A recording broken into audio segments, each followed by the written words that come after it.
अलीकडच्या काळामध्ये आपल्या शेतीतल्या ज्या काही अडचणी आहेत त्यातलं एक प्रमुख कारण आपलं गोधन कमी झालेलं आहे.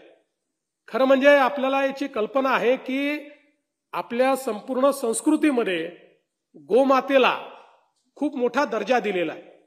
आपण तिला ईश्वराचा दर्जा दिलाय. कोणी ईश्वर मानलं नाही तरी चालू शकतं, पण जसं ईश्वर आपल्याला जगण्याकरता व्यवस्था उभी करतो तशीच गोमाताही आपल्याकरता जगण्याची व्यवस्था उभी करते.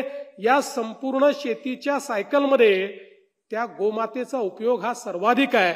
आज जे जीवामृत तयार होतं, गोमूत्र असेल, शेण असेल, या सगळ्या गोष्टीतनं ज्या प्रकारचं शेतीतलं परिवर्तन आपल्याला पाहायला मिळत आहे.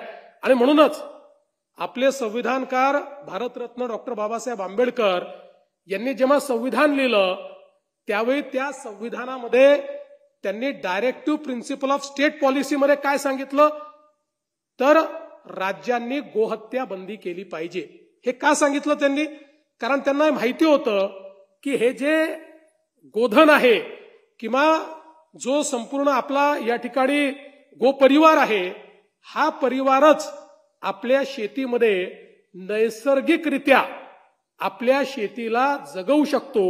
आणि म्हणून त्या ठिकाणी संविधानाने अशा प्रकारची व्यवस्था त्या ठिकाणी केली